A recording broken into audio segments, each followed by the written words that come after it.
Students, today's chapter is reproduction. आज का जो हमारा चैप्टर है उसका नेम है reproduction. ये इस चैप्टर का फर्स्ट लेक्चर है. You have done the life processes 1, 2, 3 and 4. आपने 1 से लेकर 4 तक लाइफ प्रोसेसेस करी, जैसे कि न्यूट्रिशन, रेस्पिरेशन, देन आपने करी excretion and transportation. These 4 life processes make the organism alive. ये 4 life processes ऐसी हैं जो किसी भी लिविंग ऑर्गेनिज्म को अलाइव रखने में सक्सेसफुल है, कि इन लाइफ प्रोसेसेस के बिना हम क्या है अलाइव नहीं रह सकते. क्लियर है आपको? और आई होप कि आपने उन चारों की डेप्थ में रिवीजन कर ली होगी. तो वो लाइफ प्रोसेसेस 1, 2, 3 and 4, वो life processes which we already done in the previous chapter, they make the organism alive. Today, this is also a very important life process. This is a new chapter of your biology, that is the reproduction. This life process has one important characteristic, one important feature. इस life process का important feature क्या है? आप सबको पता है कि जो लिविंग ऑर्गेनिज्म हैं, प्लांट्स हैं, एनिमल्स हैं, जितने भी लिविंग ऑर्गेनिजम्स हैं इस अर्थ पर, वो एक दिन बूढ़े हो जाएंगे और बूढ़े होकर फिर उनकी क्या हो जाएगी? डेथ हो जाएगी. What it means? They grow old with time and ultimately die. वो टाइम के साथ बूढ़े हो जाएंगे और फिर उनकी डेथ हो जाएगी. राइट? अब डेथ होने का मतलब है कि अगर ऐसे ही डेथ होती गई तो इसका मतलब ये है कि उनका जो स्पीशीज है अर्थ पर वो लिमिटेड टाइम के लिए हुआ. उनकी स्पीशीज उस अर्थ पर क्या हो गई? कुछ टाइम के बाद एलिमिनेट होनी स्टार्ट हो गई. तो अपनी स्पीशीज को लॉन्ग टाइम के लिए बनाए रखने के लिए लिविंग ऑर्गेनिज्म ये प्रोसेस करते हैं. इस प्रोसेस को क्या कहते हैं? रिप्रोडक्शन. री का मतलब क्या होता है? As the chapter name tells, री.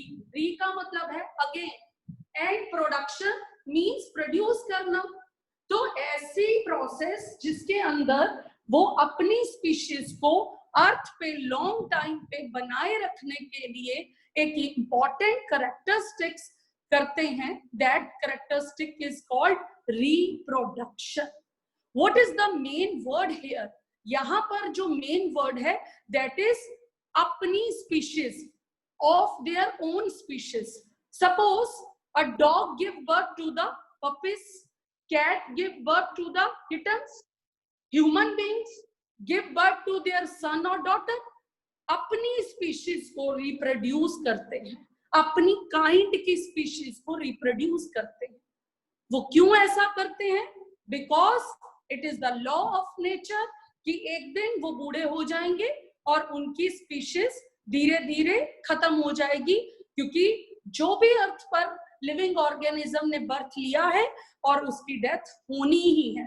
अगर उसकी डेथ होनी है और ऐसे ही डेथ होती रही तो एक दिन उनकी स्पीशीज क्या हो जाएगी? अर्थ से एलिमिनेट हो जाएगी. सपोज एक मदर और फादर ओल्ड हो जाते हैं और अल्टीमेटली उनकी डेथ हो जाती है और उनका सन या उनकी डॉटर उनका प्लेस ले लेता है और उनकी स्पीशीज कॉन्टिन्यूटी अर्थ पर लॉन्ग टाइम पे चलती जाती है. फिर वो सन और डॉटर जब बूढ़े हो जाते हैं, अल्टीमेटली उनकी डेथ हो जाती है और उसके बाद क्या होता है कि उनके सन और डॉटर उनकी स्पीशीज का प्लेस ले लेते हैं और इस तरीके से अर्थ पे उनकी स्पीशीज लगातार बनी रहती है और लगातार उनकी स्पीशीज वहां पर एग्जिस्ट करती है.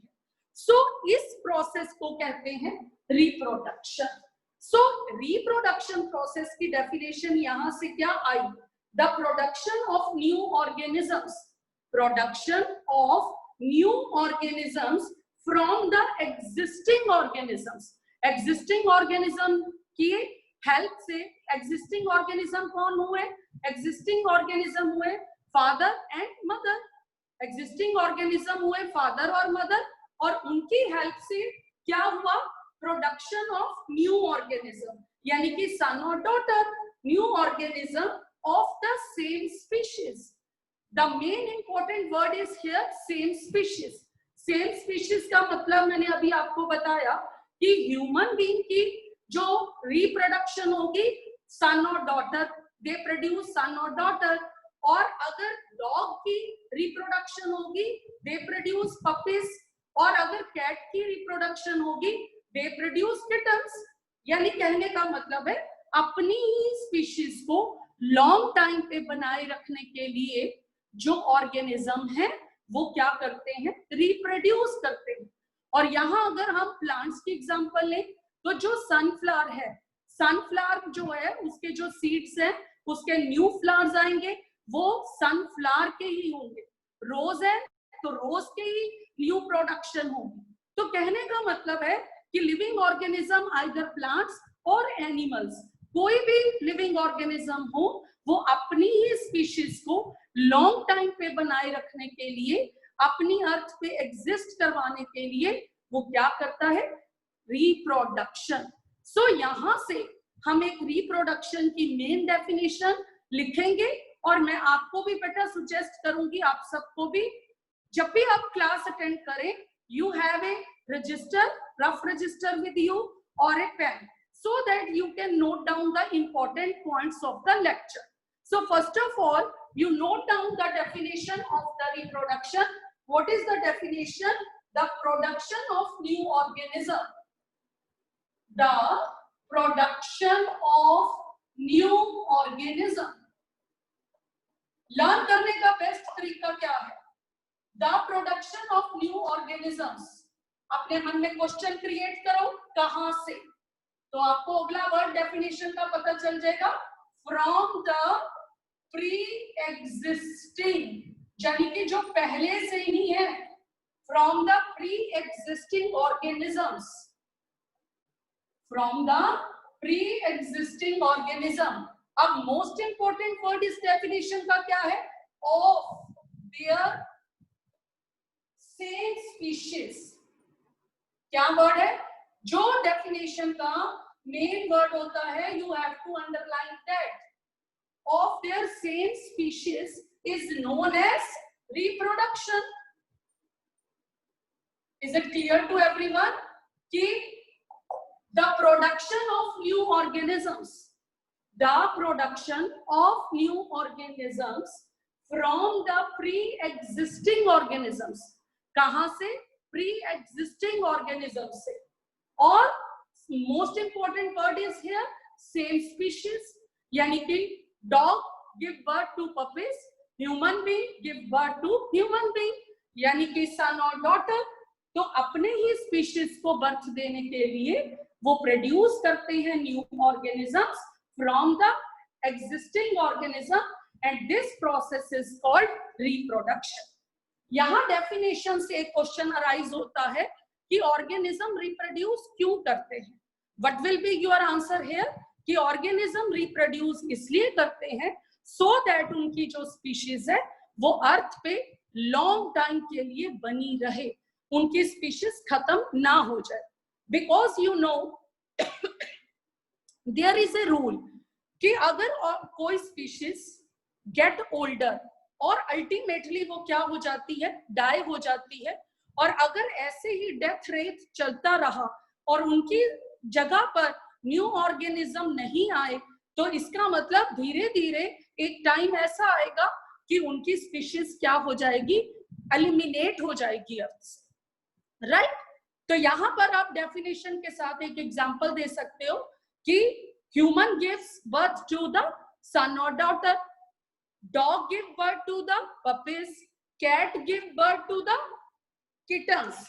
और अगर आप चाहो तो यहाँ पर आप प्लांट्स की भी एक एग्जांपल ले सकते हो कि sunflower seeds always produce sunflower plants.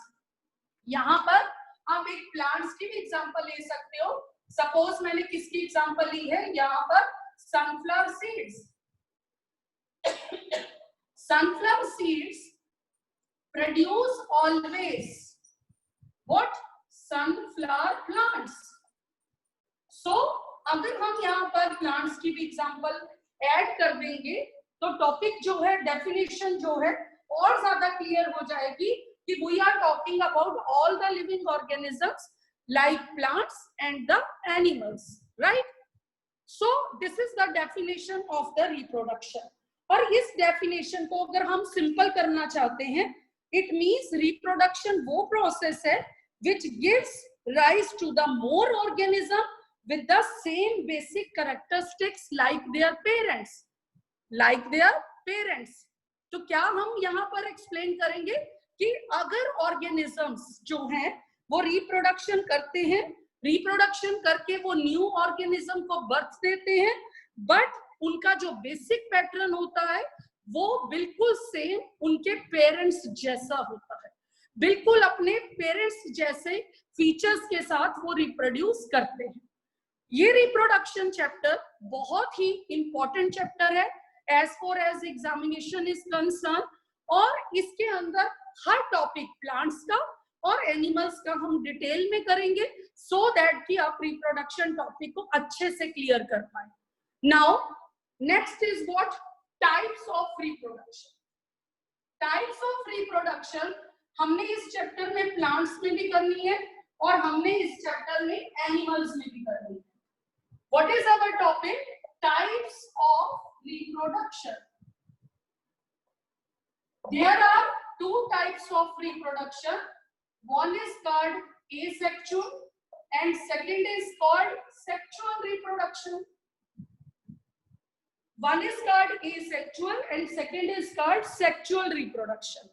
बच्चे, फर्स्ट कैटेगरी asexual reproduction जब मैं स्टार्ट करने जा रही हूं तो I want to inform you that कि एसेक्सुअल टाइप अगर हमने करनी है तो वो हमने प्लांट्स में भी करनी है और यूनिसेलुलर में भी करनी है। देन अगर सेक्सुअल हमने करनी है तो वो हमने प्लांट्स में भी करनी है और एनिमल्स के केस में भी करनी है।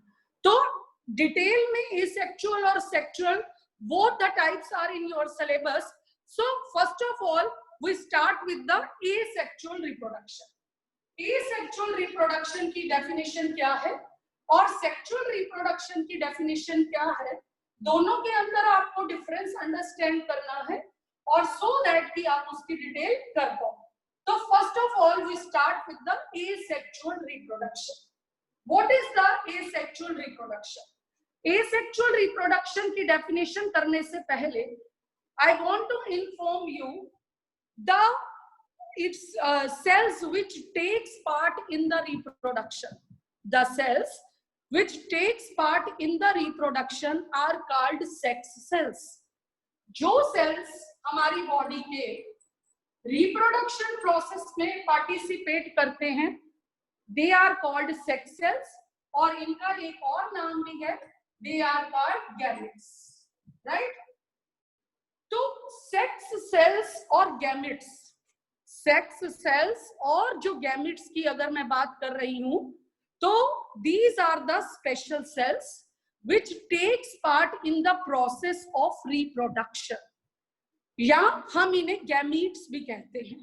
तो आपको यहाँ पर मोस्ट इंपॉर्टेंट इन डेफिनेशंस को करने से पहले आपको एक मोस्ट इंपॉर्टेंट वर्ड अंडरस्टैंड करना है, दैट इज व्हाट?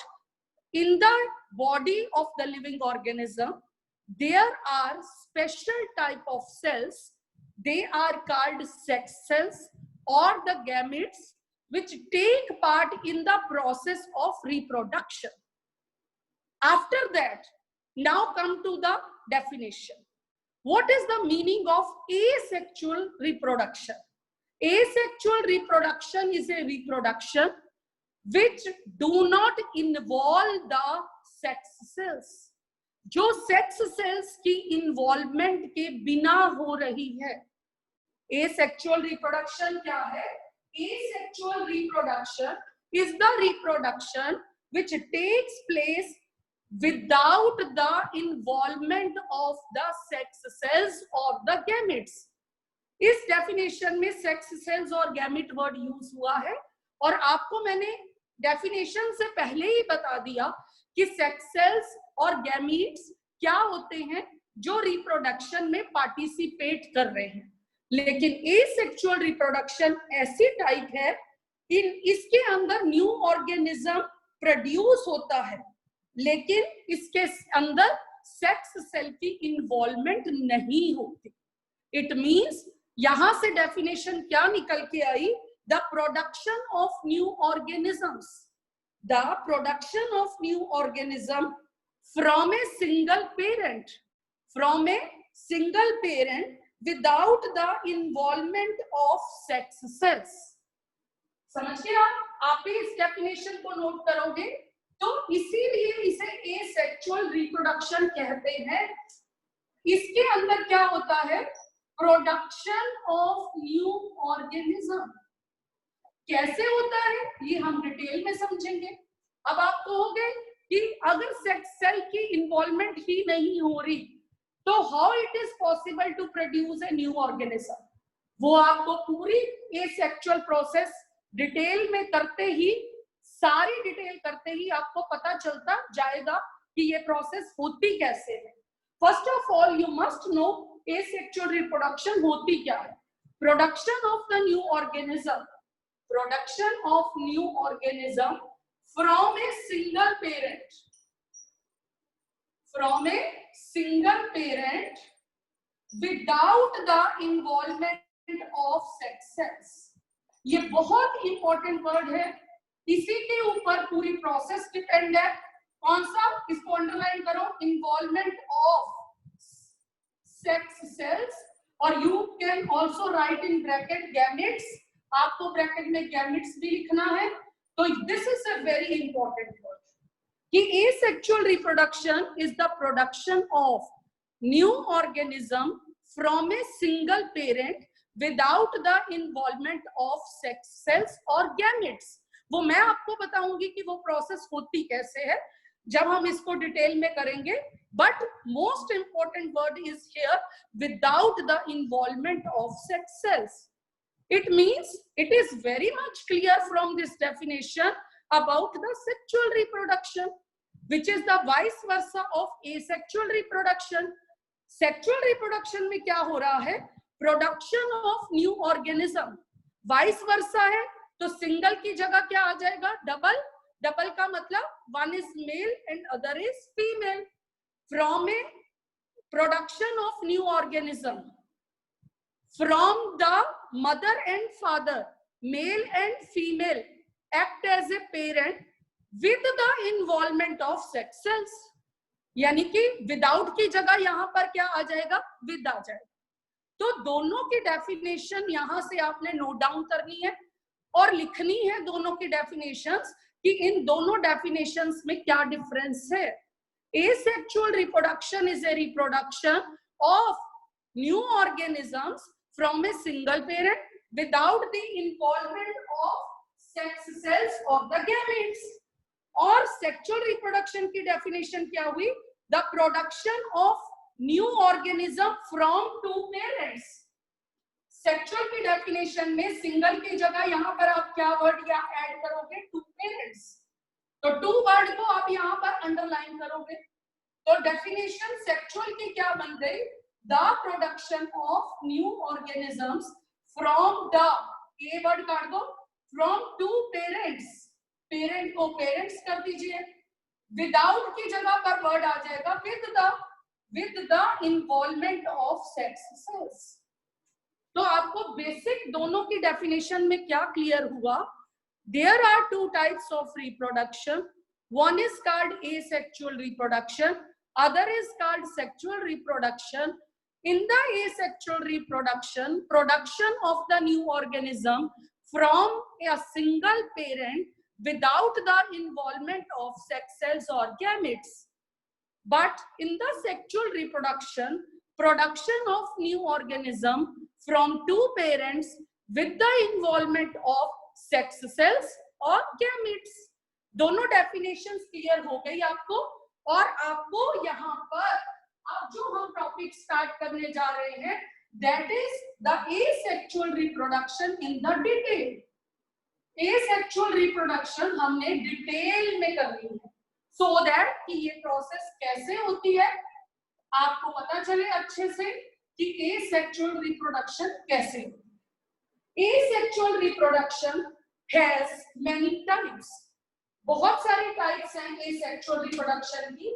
सबसे पहले मैं इन टाइप्स के नेम्स आपको अंडरस्टैंड करवाऊंगी कि ये कितनी टाइप्स की आपके सिलेबस में है और कितनी टाइप्स की आपने ये एक्सप्लेनेशन करनी है। नंबर 1 है आपका fission. First category asexual reproduction की कौन सी है बच्चे? फिजन। आपके सिलेबस में जो फिजन है that is of 2 types. One is, ये टेबल आप बनाओगे सो दैट आपके पास अगर टेबल इन ग्लांस होगा तो आपको पता चलेगा कि हाफ चैप्टर किसके ऊपर बेस्ड है। फिजन आपने करनी है बाइनरी, बाई वर्ड आता है 2 के लिए, और फिर आपने करनी है मल्टीपल फिजन। मल्टीपल का मतलब होता है मैनी। फिजन का मतलब क्या होता है? फिजन मतलब होता है डिवाइड करना, ब्रेक करना। फिजन आपका 2 कैटेगरीज में डिवाइड है डिटेल में। वन इज बाइनरी, यानी कि कितने में ब्रेक हुआ? 2 में।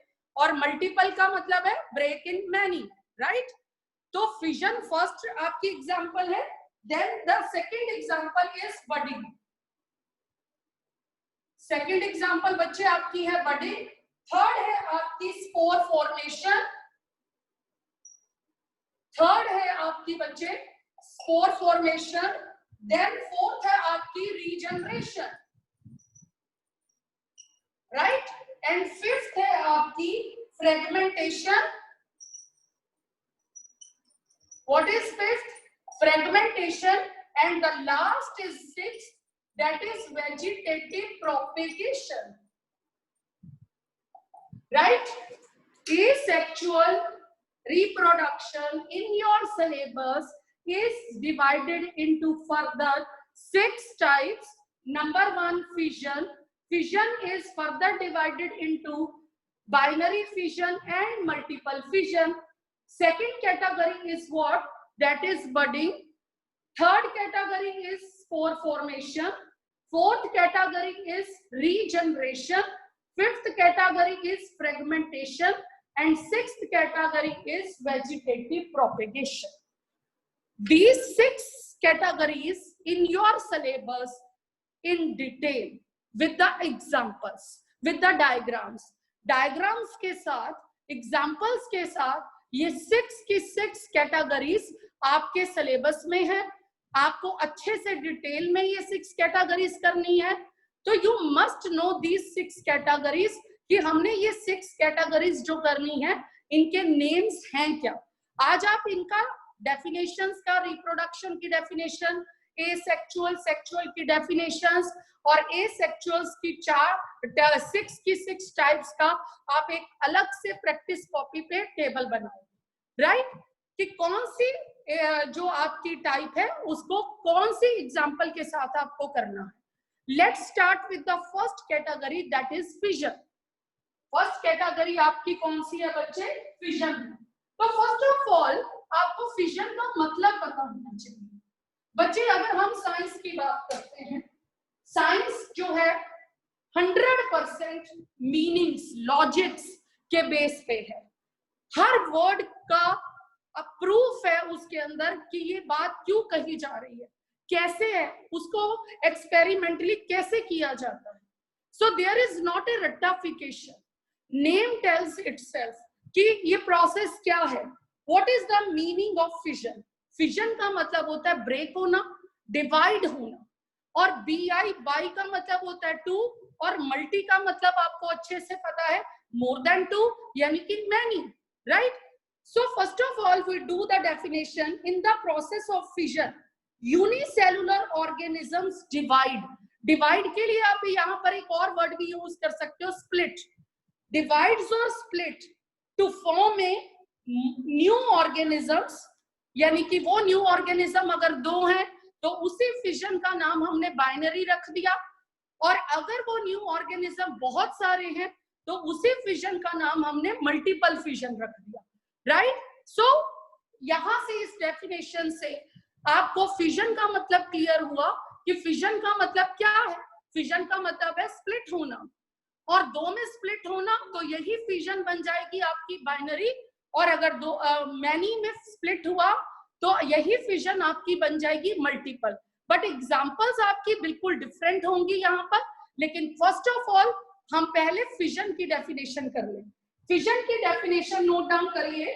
इन the process of fission a unicellular, यहाँ पर एक बहुत इंपॉर्टेंट वर्ड आपको दिखा है। What is that? Unicellular. Uni का मतलब होता है सिंगल, सेलुलर मीन सेल्स, मतलब कि ये प्रोसेस मल्टी सेलुलर में बिल्कुल भी नहीं है। तो यहां पर ये मोस्ट इंपॉर्टेंट वर्ड आया जो आपको अपनी डेफिनेशन में मिस नहीं करना। बहुत बार हम डेफिनेशंस लिखते हैं और हम कहते हैं कि टीचर ने मार्क्स काट लिए, क्योंकि हम इंपॉर्टेंट वर्ड लिखना भूल जाते हैं और हम क्या लिख देते हैं, जनरल डेफिनेशन लिख देते हैं और हम कहते हैं यही तो इसका मतलब था। लेकिन डेप्थ स्टडी क्या कहती है बच्चे कि you have to underline the most important words of the definition. Second thing कि आपने अपनी डेफिनेशन में मोस्ट इंपॉर्टेंट वर्ड्स को नहीं भूलना। छोटी छोटी मिस्टेक्स हम करते हैं जिससे हमारे मार्क्स बोर्ड एग्जाम में कट जाते हैं। वो छोटी छोटी मिस्टेक्स हमने नहीं करनी। When you write the definition of fission, you must underline the word unicellular. Unicellular word, it means in this process occurs in unicellular organisms. Unicellular organism splits. यहां पर हमने organism वर्ड लिखा, organism splits. अब सिर्फ और सिर्फ ये word splits, ये जो वर्ड splits है ये आपकी पूरी डेफिनेशन को क्लियर करता है। अगर आपने स्प्लिट्स वर्ड को बोर्ड एग्जाम में अंडरलाइन कर दिया और यूनिसेलुलर को अंडरलाइन कर दिया, आपकी पूरी डेफिनेशन को कोई पढ़ेगा नहीं। आपको पूरे मार्क्स मिलेंगे कि इस बच्चे को इस डेफिनेशन का डिटेल में पता है। तो मोस्ट इंपॉर्टेंट वर्ड क्या है? Unicellular. Second most important word क्या है? स्प्लिट्स। मैं आपको बता रही हूं कि बोर्ड में मार्क्स लेते कैसे हैं, कि हम बहुत बड़े बड़े पैराग्राफ लिख देते हैं और हम इंपॉर्टेंट वर्ड्स को छोड़ देते हैं। हमारे मार्क्स जितने आने चाहिए नॉलेज होने के बाद भी उतने नहीं आते। So this is a method to achieve the marks. A unicellular organism splits. तो ये बात अंडरलाइन करने से क्या क्लियर हो गया? स्प्लिट्स, स्प्लिट्स मेन वर्ड है, और divides. Splits or divides to form the new organism. अब हमने जनरल डेफिनेशन में टू वर्ड नहीं लिखा, मैनी वर्ड नहीं लिखा। टू और मैनी वर्ड नहीं लिखा तो इट मींस ये हमारे पास जनरल डेफिनेशन आ गई फिजन की। और अगर इसी डेफिनेशन में हम वर्ड TWO2 ऐड कर देंगे तो we will get the definition of the binary fission। और अगर हम many word ऐड कर देंगे we will get the definition of multiple fission। From one definition you will get the three definitions। One is the definition of fission, second is the definition of binary fission, third is the definition of multiple fission। You make three definition from a one definition। आप इनमें से तीन definition लिखेंगे। कुछ बच्चे कह रहे थे मैम लिखने के लिए मैं आपको आज भी बता दूं, बच्चे आप रजिस्टर पेन लेकर क्लास अटेंड करेंगे सो दैट कि जो मैं बोल रही हूं कि मेन वर्ड्स आपने लेक्चर के क्या नोट डाउन करने हैं। अगर मेन वर्ड्स लेक्चर के नोट डाउन नहीं करोगे, क्लास अटेंड नहीं करोगे, so you will not get the good marks from that. सो ये आज का जो मैं आज आपको नोट्स भेजूंगी उसके अंदर मैंने आपको फिजन में बाइनरी फिजन के डायग्राम्स भी सेंड करूंगी सो दैट आप उन डायग्राम्स की भी प्रैक्टिस कर लेना। उस डायग्राम के हेल्प से हम बाइनरी फिजन को अंडरस्टैंड करेंगे और फिर उसके बाद हम मल्टीपल फिजन को अंडरस्टैंड करेंगे, तब हम अगली प्रोसेस पे जाएंगे। राइट, आगे बात समझ। तो आज का हमारा टॉपिक कहां पर खत्म करना है आपने? You have to write the definition of fission general, then binary fission, definition वो भी लिखनी है, मल्टीपल फिजन की डेफिनेशन लिखनी है, और फिर बाइनरी फिजन के जो मैंने आपको डायग्राम सेंड करूंगी वो डायग्राम्स आपको ड्रॉ करने। यहां तक आपका आज का होमवर्क है। डायग्राम की प्रैक्टिस करो। बायो के अंदर डायग्राम्स इतने इंपॉर्टेंट होते हैं कि वो आपकी पूरे टॉपिक को एक्सप्लेन करते हैं, राइट?